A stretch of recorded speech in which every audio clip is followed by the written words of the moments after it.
I was offered $5,000 for a video. But this was when I was like 19. I was like, double it. And I'll walk outside and I'll give it to a homeless person. And they're like, no, you won't. And I was like, double it. And I was like pacing around my neighborhood for 3 hours convincing this guy, like on the phone, just double the money. I promise the video will go viral and I'll give it to homeless person. I was like, $10,000 just looks better in a title. It'll get more views. I promise your app will do better. A lot of times people, oh boy, it's like they think their videos are better than they are, honestly.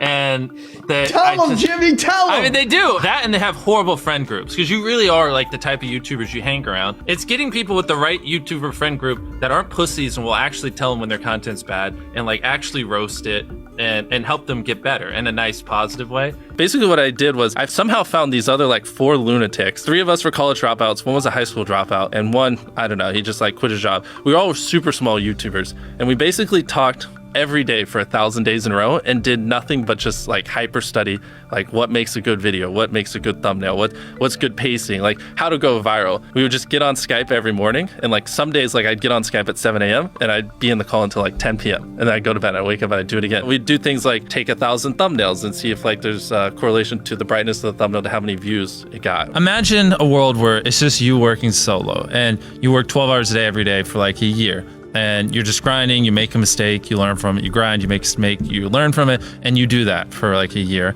And then imagine a different world where you have 4 friends who are also equally grinding in something similar. Friend number 1 makes a mistake on Friday, he teaches the other 4 people. Friend number 2 makes a mistake the next week, teaches everyone. And then like you're all learning from each other's mistakes. You're all constantly studying 24/7 and downloading each other. Like after a year, you're like 2 years ahead of the guy who was just solo. Do you frequently go that far out of your way to capture the thumbnail? Yeah, I mean, of course, everyone should. If people don't click, they don't watch. So you want to give them something to click. Something a lot of people forget is like unsuggested on phones, thumbnails are really fucking small. So like people are editing thumbnails full blown on their computer. And when you shrink it down, you can't see. We try to all around be above the rest. Anyone can clickbait, but do you actually like deliver on it? We say we put 100 million Orbeez in the backyard, we put 100 million Orbeez in the backyard. Your title and thumbnail set expectations. Like what you're saying is like, I like bananas. And what you need is bananas are the best goddamn food on the planet. Like that's the type of opinion you need. Like you need something like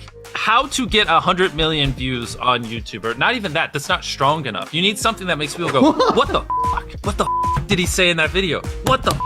I need to know. At the very beginning of the video, to minimize drop-off, you want to assure them that those expectations are being met. If you're putting 1 million Orbeez in a pool, don't start the video with you shopping for, you know, your mom's birthday present. At the beginning of the video, just say, this is 100 million Orbeez. We're gonna fill this pool and this entire backyard with them. Match the expectations, and then you want to exceed them. So you want to assure people that what they clicked on is what they're getting, and then blow their mind and be like, but you're also getting even more. Anytime you say the word algorithm, just replace it with audience. The algorithm didn't like that video? No, the audience didn't like that video. If I wasn't retaining a viewer, just wouldn't make sense for you to promote it. Why would you promote a 10-minute video that people watch on average a minute and a half? I mean, every video, even the stupid ones, I learned something, you know, and that's something I try to make a very big point of, is like, no matter how bad we mess up, like we sometimes have videos that have horrible retention. It's just like, as long as you learn from it, it's not the end of the world. Every YouTuber says it. It's like, no one will ever be able to replicate my style. I gotta edit it. But newsflash, someone can. It's actually not as difficult as you think. It was good that I got a really strong foundation on how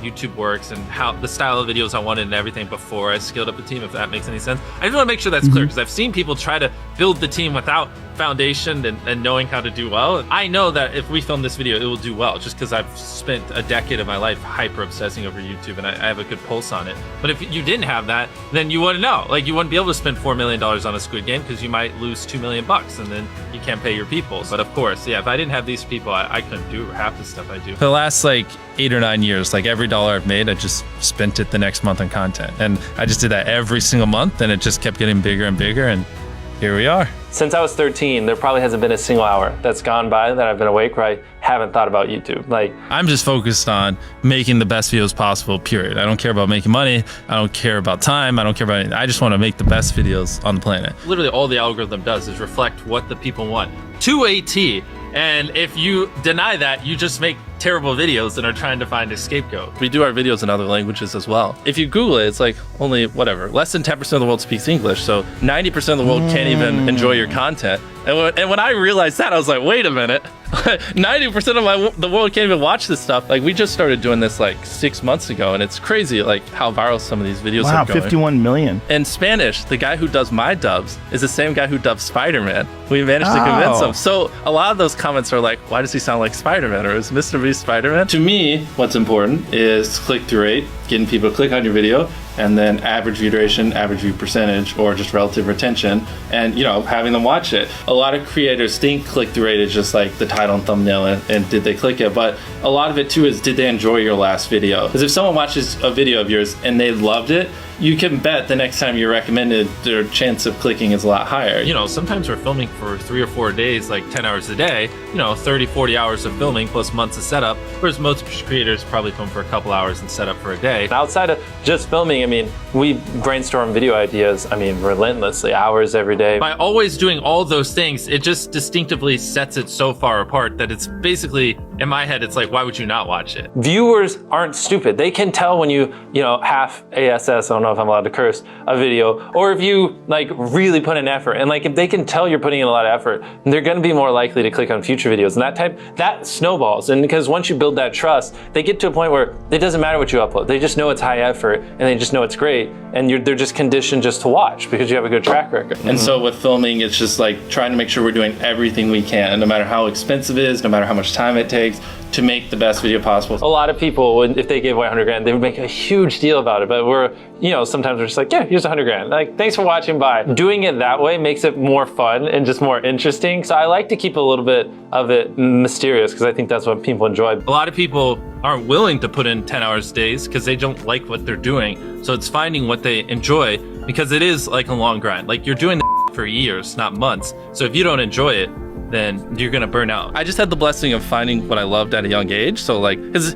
to get to this level, it takes, a decade. Most people don't find what they love till their young 20s. So they'd be where I'm at in their 30s. Yeah. I just lucked out and found it when I was really young. Living your life chasing a nicer car and a bigger and bigger box to live in is kind of like a dumb way to go about life. I actually, funny enough, I lived in a super below average home. And I kind of learned why famous people don't live in below average homes, because someone broke in, stole everything I owned. So I had to get a little nicer house for security reasons. But before I was robbed, my place is a little duplex, $700 a month. You get a roommate's 360 split. People think just because you go for views means you can't have fun, but you can pull views and you can have fun, which is what we purposely try to do. If you're not doing something that's just inherently fun to you, you're just quit. Just give up. You gotta at least semi-enjoy what you're doing, or you're gonna quit long before it gets to the point where it brings in money or whatever else could be driving you. So find what you love, and then I would just hyper obsess. Make sure no one doing what you're doing is doing it better. Make sure the videos are as good as possible. You can be motivated by more than one thing. I'm motivated because I want to support my mom and my family. I'm motivated because I want to employ my friends and help them. I'm motivated because I want to help other people.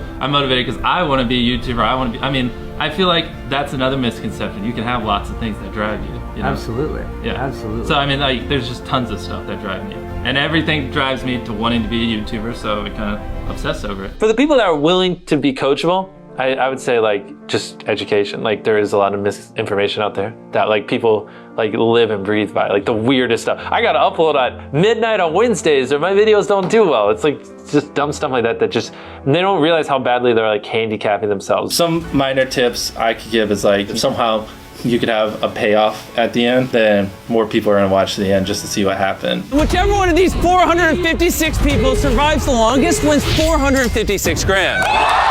Cut out all dull moments, try not to over-explain things. If a camera just sits on me and I'm just talking for 20 seconds, it doesn't hold retention as well as, maybe me talking and other footage popping up. It's much easier to get 5 million views on one video than 50,000 views on 100 videos. It takes way less effort to get 5 million views on one video. Back then, which I think small YouTubers should do, is I would reply to every single comment. And so I think a few people caught on that I would always reply. And so some people would just be like, I wonder how long it'll take for him to reply. So that was a lot of my comments when I was smaller, but at least it kept him coming back. And your analytics, and most of you probably know this, audience retention. You can see where people click off.